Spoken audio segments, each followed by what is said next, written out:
Hello everybody and welcome back to another Blender tutorial, and today we are going to adding an effect to our footage. And this is the effect I got. I got it from Action VFX. If you want to get it, it should be free on their website. So let's go ahead and get started. You want to go splash screen, VFX, and just open your footage now. On your footage, open it. Then you want to click prefetch and wait for it to do it, and then set scene frames. Go ahead and hop onto compositing, use nodes, delete that, add in a movie clip and duplicate that.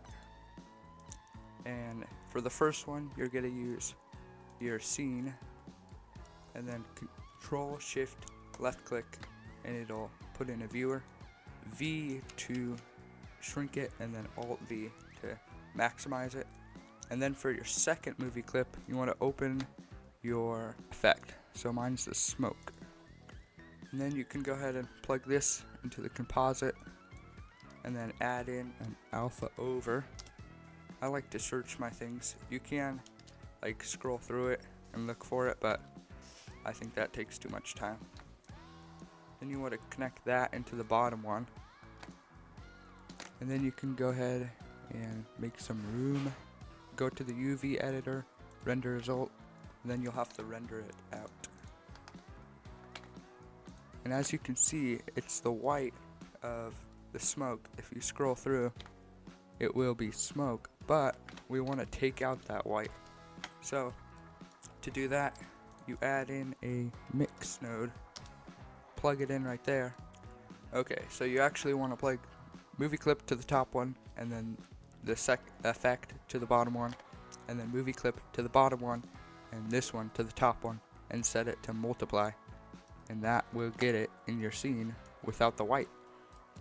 Then let's say we want to place it up above this house. Maybe it's on fire, so let's add in a transform node, plug it in right there, and a scale node. Plug it in right there. We'll set this to render size, and then scale, leave it at 1 for now, and then on the X and Y coordinates you can move it up. But actually, since the scale is so big, it doesn't do much, so let's scale it down. And there, and then it puts it way up there, so we'll have to take down not the X value, the Y. And then you can move the X value positive, since we want it to go to the right more, maybe 85. And then I think 140 is good. It's a little bit off, but we'll fix that right now. So you're gonna add in a blur node, not the bilateral blur, the blur. Plug it in right there, and then you can blur on the X and Y coordinates. So let's zoom in right here, and as you can see, if it was at 0, it's kind of sharp, so we want it at like 2, and that'll blur it, help make it look like it's in our scene. And that is about it for the nodes. Now we can hop on into the render output settings. You can just save it where you want, and then change the file format from PNG, wherever that was, PNG there, to FFmpeg video.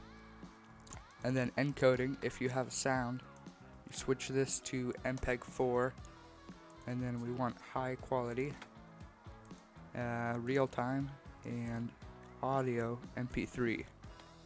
And then you'll have audio in your scene. And then you can set the frames, but I already set it in here. When we went to motion tracking, we set the scene frames, so we don't need to do that. And then you can just click render animation. Make sure to set your FPS to what your camera was too. So thank you so much for watching, and if you like that, like down below. If you want to see more videos of mine, make sure to subscribe, and that's it for now, and I'll see you later.